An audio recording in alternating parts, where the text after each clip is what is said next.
Assalamualaikum warahmatullahi wabarakatuh. Perkenalkan, nama saya Muhammad Fatur Rozak dengan NIM C1D023080 dari program studi pendidikan bahasa Indonesia. Pada kesempatan kali ini saya akan melakukan praktik mengajar dengan materi teks prosedur. Pada pembelajaran kali ini siswa akan berfokus pada penggunaan media digital. Assalamualaikum warahmatullahi wabarakatuh.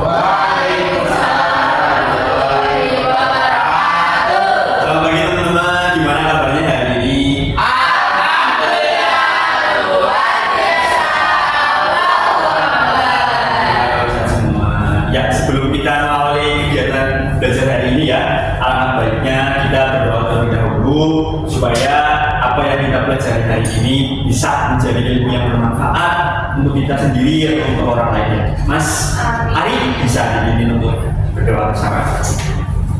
Berdoa adalah wajah wajah Tuhan.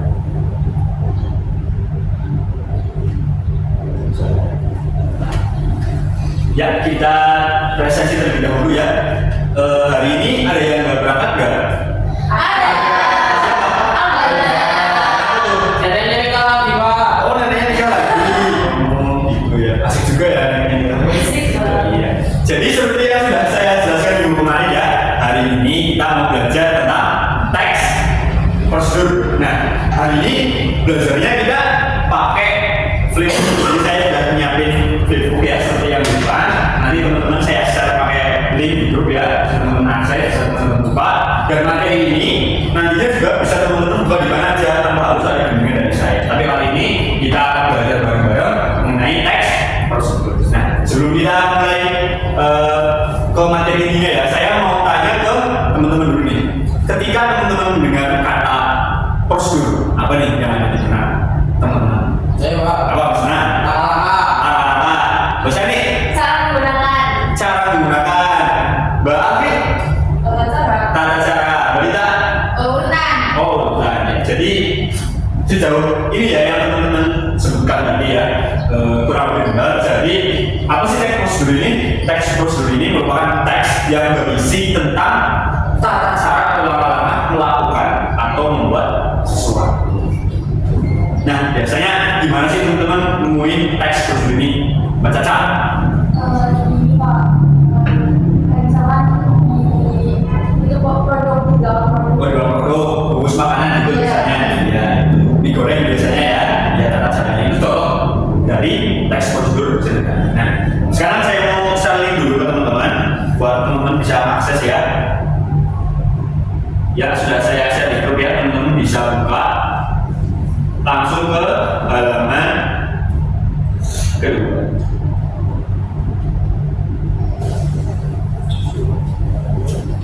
Pernah nggak sih teman-teman ngajarin sesuatu ke teman atau cara melakukan sesuatu? Barita pernah mungkin? Pernah Pak, Apa ini? waktu itu saya ngajarin adik saya buat bikin nasi goreng. Nasi goreng. Gimana kalau dalam langkah-langkahnya itu ada yang baru? Menurut Mbak Cani gimana? Kalau misalnya kita ngajarin, tapi dalam langkah-langkahnya itu ada yang salah atau ada bahan yang udah gimana? Jadi bingung, jadi aku paling minta ulangin tadi cara-caranya pelan-pelan dan diulangin yang runtut gitu cara-caranya Pak. Betul sekali. Tepuk tangan buat Mbak Cani. Kita lanjut ke slide berikutnya. Nah, di sini sebelum kita masuk ke materi intinya ya, teman-teman bisa akses dulu. Di sini ada temukan teka-teki di sini. Teman-teman bisa klik di situ. Teman-teman bisa nanti melihat ya, saya sudah menyajikan dua teks prosedur yang berbeda. Silakan teman-teman dibaca kira-kira apa sih yang jadi perbedaan antara dua teks tersebut. Saya kasih waktu 5 menit ya, cukup. Silakan teman-teman akses, teman-teman kerjakan.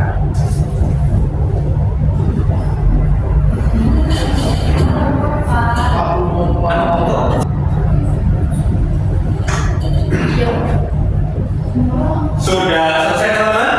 Sudah. Nah, kalian kan udah analisis ya jawabannya. Silakan kalian tulis di kolom atau di link yang di bawahnya. Ya ini di sini teman-teman bisa menuliskan hasil dari jawaban teman-teman ya. Tapi sebelum teman-teman menuliskan, saya mau tanya dulu nih ke teman-teman. tadi, kira-kira apa perbedaannya? Ada yang bisa jawab? Ya Pak, Apa maksudnya? yang satu lengkap baik dari kata-kata maupun urutan. Kalau yang kedua itu namanya lengkap tapi bahan-bahannya banyak yang tidak jelas atau sedikit kurang lengkap. Nah, betul sekali apa yang dikatakan sama Mas Danan ya. Pada teks yang kedua bisa dilihat bahannya di sini nggak ada keterangan ya jumlah kuantitasnya itu berapa. Dalam sebuah teks prosedur, kuantitas ukuran itu harus dijelaskan. Misal berapa senya, berapa sendok mie, kan di sini nggak ada tulisannya, harusnya ada. Nasinya berapa? Nah, untuk verifikasi kita masuk ke materi selanjutnya, yakni struktur. Teman-teman di sini bisa melihat saya di sini membagikan. Jadi struktur teks prosedur ini terdiri dari berapa? 4. Yang pertama apa? Tujuh. Yang kedua? Sepertinya ini sisanya nggak pernah fokus ini. Berarti ya yang pertama apa?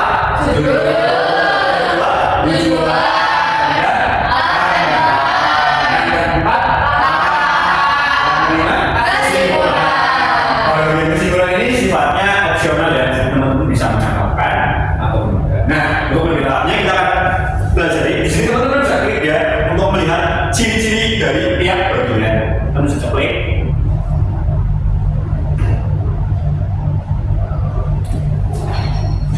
Jadi judul izinkan dulu ya teman-teman.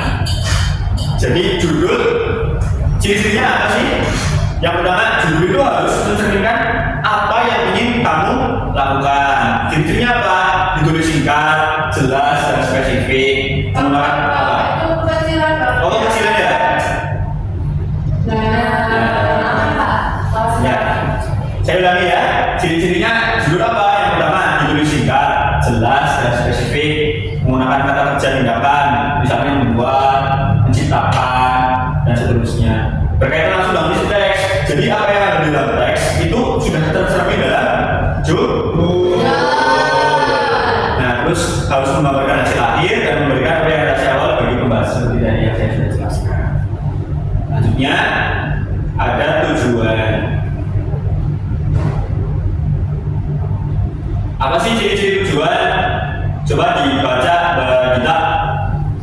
Ciri-ciri tujuan yang pertama terletak di awal teks, yang kedua menjawab pertanyaan apa yang ingin dicapai oleh teks ini, yang ketiga ditulis secara eksplisit namun tetap ringkas, yang keempat berfungsi sebagai panduan awal memberikan gambaran besar kepada pembaca, yang kelima biasanya terletak sebelum daftar alat dan bahan atau langsung setelah judul. Nah, ya, terima kasih Mbak Gita. Selain judulnya juga harus mencerminkan apa yang ada di dalam teks, tujuan juga harus jelas. Jadi judulnya apa, tujuannya juga selaras dengan apa yang ada di judul. Selanjutnya alat dan bahan.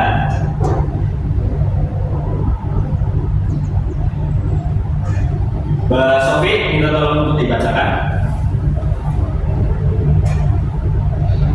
Di alat dan bahan itu ada ciri-ciri ya. Boleh dibesarkan? Kurang ya? Iya. Yang pertama itu adalah ditulis dalam bentuk poin atau daftar, kemudian menggunakan istilah yang umum dan mudah dimengerti. Yang ketiga adalah hanya menyebutkan alat atau bahan yang relevan dengan langkah-langkah. Yang terakhir memberikan gambaran konkret kepada pembaca tentang apa saja yang dibutuhkan. Nah, di sini ada kata konkret ya. Jadi seperti tadi, bahannya harus jelas, kuantitasnya, ukurannya berapa. Untuk memudahkan para pembaca. Next Ya, pinter. Yang keempat, langkah-langkah.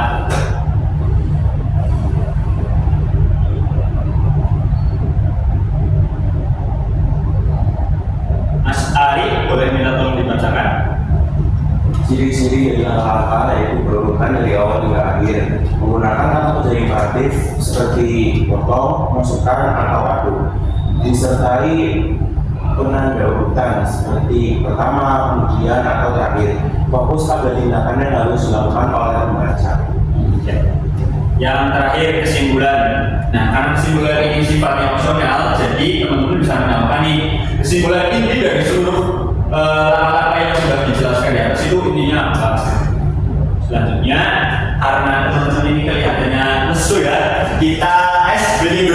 gimana? Oh enggak? Jadi kalau saya bilang tepuk satu kali. Kalau dua, kalau tiga, kalau tiga 4 kali tepuknya lebih. Ya ini namanya agak beda. Kalau saya bilang 3 4 kali ya. Kalau 4 enggak tepuk. 1 3 2 4 iya. Udah tes lagi ya. Kita lanjut buat belajar mengenai apa sebenarnya? Saya lupa. Ya, langkah-langkah untuk menganalisis teks prosedur. Nah, jadi gimana sih cara menganalisis teks prosedur itu? Yang pertama itu kalian harus identifikasi elemen utama. Nah, elemen utama menurut teman-teman yang masih enggak tadi, elemen utama itu apa aja? Judul, nama-nama, Tujuan. Alat dan bahan. satu lagi nah dicari nih tujuannya apa di dalam teks itu udah jelas atau belum, alat bahannya ditandai kira-kira dari judulnya, alat bahannya itu sudah mencerminkan dari judul atau belum, udah lengkap atau belum, udah konkret atau belum, seperti itu. Langkah-langkahnya gimana, udah jelas atau belum urutannya, apakah ada langkah yang tertukar, ada langkah-langkah yang belum dituliskan, seperti itu. Logis enggak? Terus cari keterkaitan antar bagian. Nah, dari judul sampai bagian akhir kata-kata semuanya itu harus bersinambungan, harus saling berketerkaitan. Ya, sepertinya di sini nanti susah ya, tapi sudah saya selesai semua. Dan terakhir kita akan mengerjain apa? Aksesnya. Teman-teman bisa akses, bisa diketik langsung buat dikerjain. Saya kasih waktu 10 menit cukup? Ya, silakan dikerjakan ya teman-teman.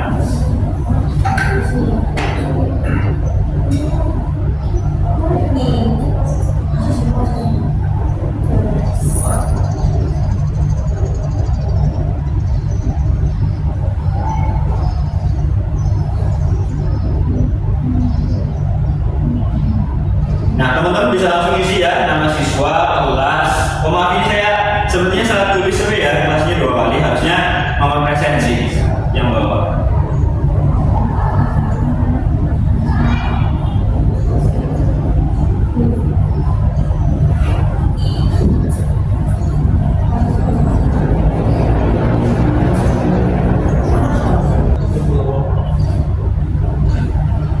Ada kendala nggak?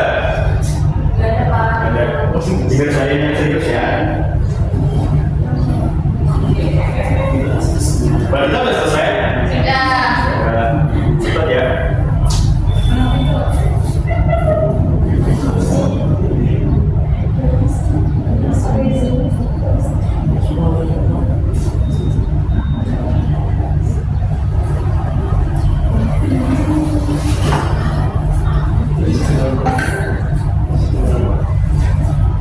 Diisi, ya itu diisi di sini.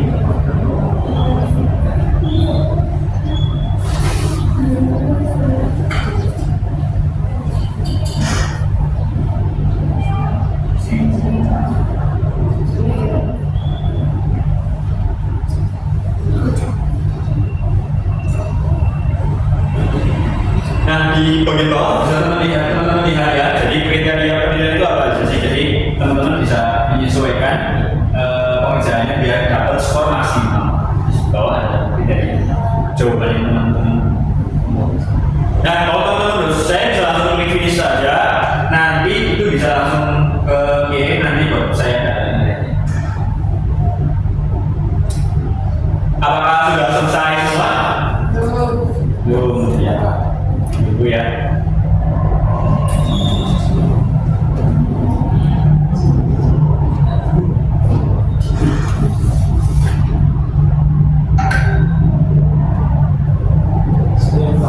Sudah Pak. Yang belum angkat tangan? Mbak Afi, Mbak Kalista. Tunggu ya.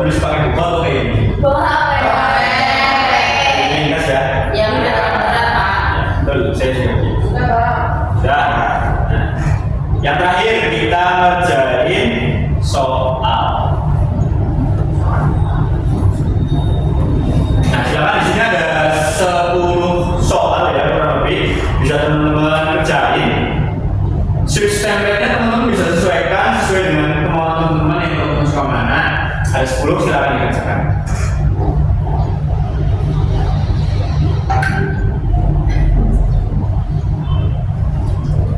Silakan dikerjain ya teman-teman.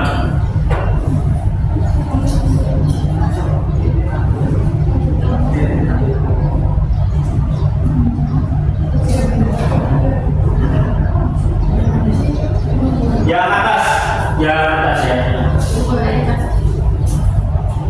Yang tadi kak, yang ini ya ada 10 soal, silakan dikerjain. Gak susah kok.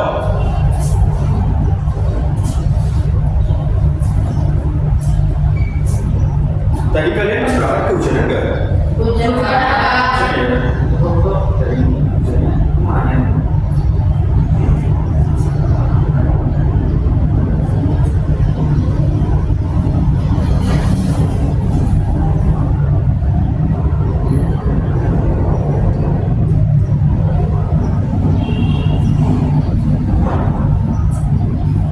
Yang atas.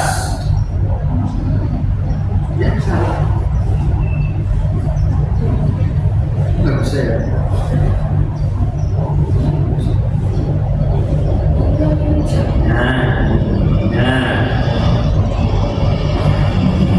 Nanti kalau sudah selesai dia bakal muncul di papan ya.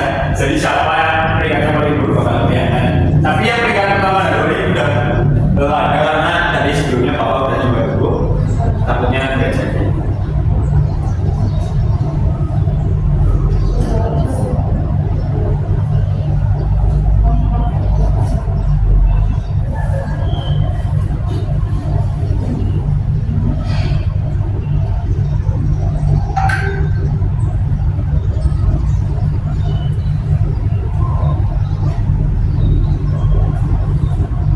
Ada yang udah selesai nggak? Ada yang udah selesai belum?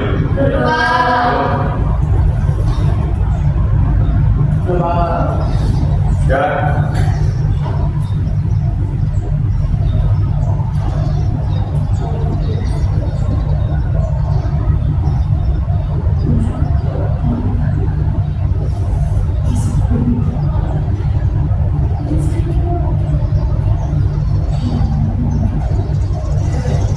Dapat skor berapa mas dengan 9? Pinter ya mas.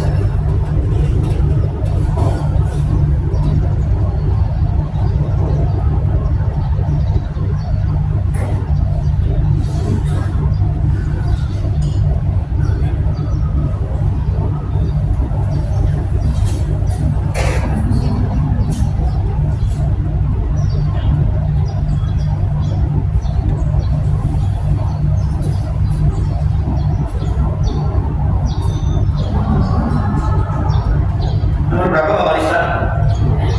Nomor 5. Sudah 5 ya.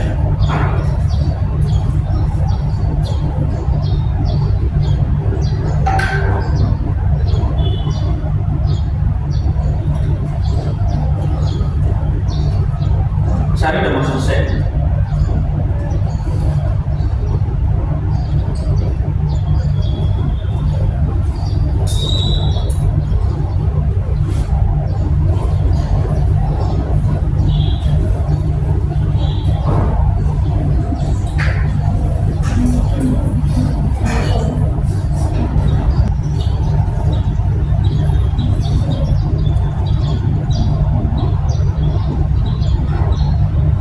Nomor berapa Mbak Sari? 10 nomor kakek ya?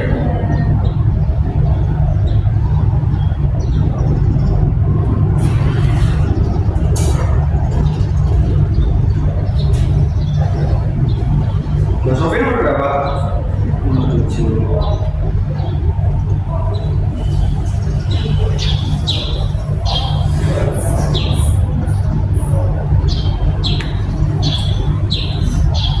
Otomatis ada 2 ya.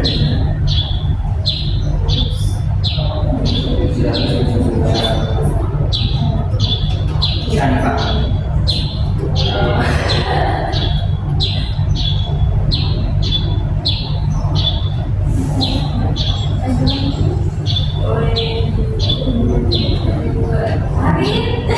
Wah ini sekitar pertama. Jadi saya coba menang di refresh.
Saya izin untuk mengakhiri.